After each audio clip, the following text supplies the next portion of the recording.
सीलमपुर विधायक पहुंचे मुरादाबाद में आज आम आदमी पार्टी की समीक्षा बैठक संपन्न हुई, जिसमें दिल्ली सीलमपुर के विधायक अब्दुल रहमान बैठक को संबोधित करने पहुंचे। तो वहीं अब्दुल रहमान ने बीजेपी सरकार पर सीधा निशाना साधा और कहा कि उत्तर प्रदेश में जंगल राज चल रहा है और कहा कि इस बार हम उत्तर प्रदेश में चुनाव लड़ेंगे और जीतेंगे भी। जो सहूलत हमने दिल्ली की जनता को दी है वही हम अब उत्तर प्रदेश की जनता को भी देंगे और कानून व्यवस्था भी सुचारू रूप से चालू होगी।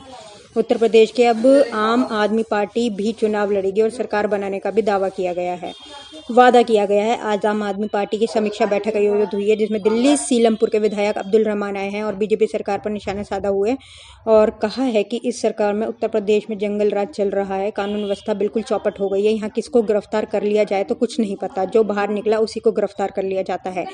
कोई कानून नाम की चीज नहीं है उत्तर प्रदेश में। साथ ही कहा कि इस बार हमारी ही सरकार उत्तर प्रदेश में आएगी और हम सारे चुनाव भी लड़ेंगे। जब लव जिहाद कानून पर सवाल किया तो अब्दुल रहमान बोले कि जो अपनी मर्जी से शादी कर रहा है, निकाह कर रहा है, उस पर यह कानून लागू नहीं होना चाहिए। आम आदमी पार्टी पंचायत चुनाव और ग्राम चुनाव भी लड़ेगी। साथ ही कहा गया कि जो सहूलत हमने दिल्ली में दी है वही हम उत्तर प्रदेश में भी देंगे। मुरादाबाद यूपी से परवेज अंसारी की रिपोर्ट। मेरा नाम अब्दुल रहमान है। मैं सीलमपुर दिल्ली से विधायक हूँ और पार्टी ने मुझे इन 3 ज़िलों की जिम्मेदारी दी है, मुरादाबाद, अमरोहा और संभल। इन 3 ज़िलों का पर्यवेक्षक बना करके मुझे यहाँ भेजा है। आज हमने अपने संगठन की मीटिंग एक यहाँ रखी थी, कुछ समीक्षा थी संगठन की, उसको लेकर के आज मीटिंग यहाँ रखी। पंचायत चुनाव के साथ साथ आम आदमी पार्टी अब 2022 का इलेक्शन भी लड़ेगी। समीक्षा बैठक के दौरान किन किन पहलुओं पे आपके द्वारा विचार विमर्श किया गया? देखिए, अभी तो सबसे पहली बात है कि हम अपने संगठन को कंप्लीट करें, मजबूत करें और अपने साथियों को ये बताएं कि दिल्ली मॉडल जो है उस पर ही हम चुनाव लड़ रहे हैं।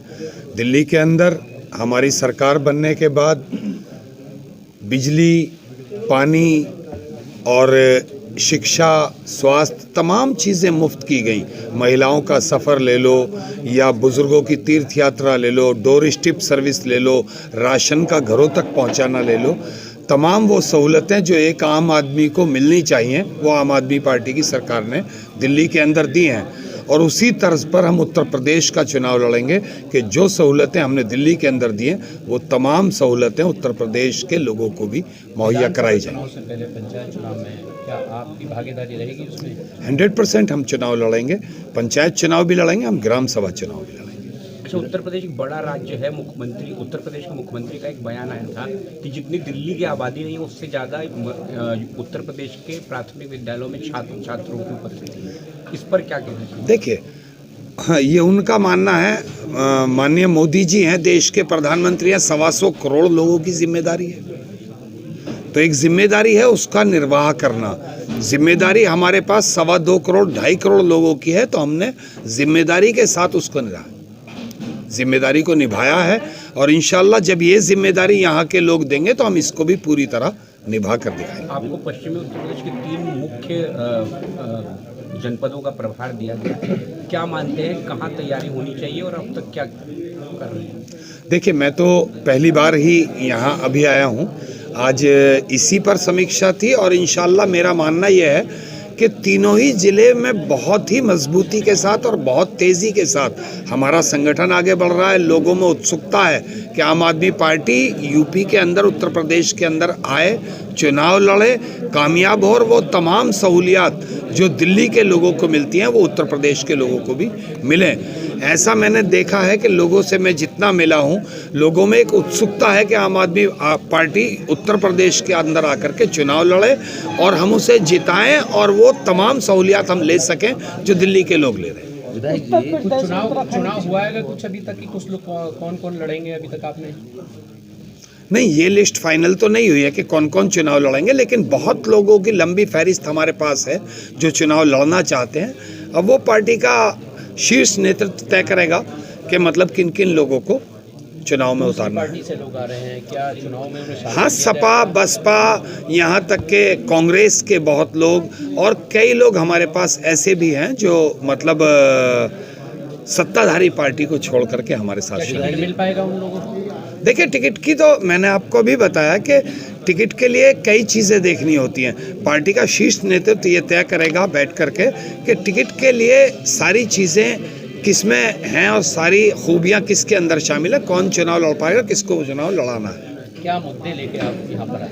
मैंने बताया दिल्ली के अंदर जो शिक्षा का स्तर है और उत्तर प्रदेश के अंदर जो शिक्षा का स्तर है, मैं आपको कई वीडियोस ऐसी दिखा सकता हूं जहां गौशाला बनी हुई है उत्तर प्रदेश के स्कूलों में, जहां बच्चों को अच्छी, हमारी दिल्ली का स्तर आप देख लीजिए, प्राइवेट स्कूलों के रिजल्ट को आप देखिए तो 92% और हमारे सरकारी स्कूलों का रिजल्ट आप देखेंगे दिल्ली के अंदर तो 98.5% हमारा रिजल्ट आया है।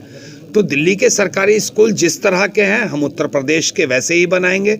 दिल्ली में जिस तरह हमने मोहल्ला क्लिनिक खोले हैं, अगर उत्तर प्रदेश में हमारी सरकार बनी तो बिल्कुल उसी तर्ज पर हर गांव हर कस्बे के अंदर हम उसी तरह से मोहल्ला क्लिनिक बनाएंगे। उत्तर प्रदेश के तमाम स्कूलों को मॉडल स्कूल के तौर पर बनाया जाएगा। उत्तर प्रदेश के हॉस्पिटल्स को अच्छा किया जाएगा, सुपर स्पेशलिटी हॉस्पिटल बनाए जाएंगे उत्तर प्रदेश के अंदर, ताकि लोगों को अपना इलाज कराने के लिए दूसरे राज्यों का मुंह ना देखना पड़े और उत्तर प्रदेश के अंदर कराना। उत्तर प्रदेश में तो जंगल राज चल रहा है।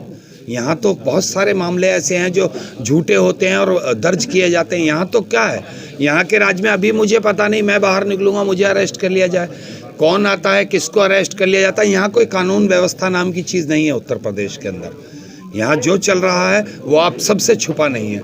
आप मीडिया बंधु हो, आपसे बेहतर कोई नहीं जानता कि उत्तर प्रदेश के अंदर क्या चल रहा है और क्या हो रहा है। एक अजीब और गरीब सा राज उत्तर प्रदेश में चल रहा है। उसी को जी उसको लेके आपकी अपनी क्या राय है? देखिए, मेरा मानना यह है कि देश में समानता होनी चाहिए, देश बराबर है। अगर कोई भी अपनी मर्जी से किसी भी समाज से कुछ भी करना चाहता है, कहीं शादी करना चाहता है, कोई उसके पेरेंट्स करना चाहते हैं, तो उसको समान अधिकार होना चाहिए। हाँ, ये गलत बात है कि कोई भी, और वो लव जिहाद वाला मैटर ये नहीं कि कोई हिंदू भाई किसी मुसलमान की बेटी को या कोई मुसलमान भाई किसी हिंदू की बेटी को, अगर जबरन कोई ऐसा करता है तो वो कानून में सज़ा का प्रावधान होना चाहिए और उसको सज़ा मिलनी चाहिए, कोई भी हो उसमें। लेकिन अगर खुशी से अपनी मर्जी से जो इंसान बालिग है, वो बेटा हो या बेटी, और उसका अपनी इच्छा है कि मैं किसी से शादी करना चाहिए, उसको समान अधिकार है मेरे देश का कानून। धर्मांतरण जो कानून जो लागू हुआ है उसके पक्ष में है। देखिए, मैंने सर आपसे ये कहा कि अगर इंसान अपनी मर्जी से, उसे समान अधिकार है भारत के अंदर सभी लोगों को, मेरे देश का कानून उसको ये अधिकार देता है कि वो अपनी मर्जी से जो चाहे कर सकता है। वो अपनी मर्जी से अगर किसी अपना धर्म परिवर्तन करना चाहता है तो कर सकता है स्वेच्छा से, तो उसको कौन रोकेगा। लेकिन अगर मैं किसी के साथ ज़बरदस्ती कर रहा हूं तो वो कानून के खिलाफ है, विरुद्ध है, गलत है। बिल्कुल ज़बरदस्ती तो हर चीज़ में गलत है।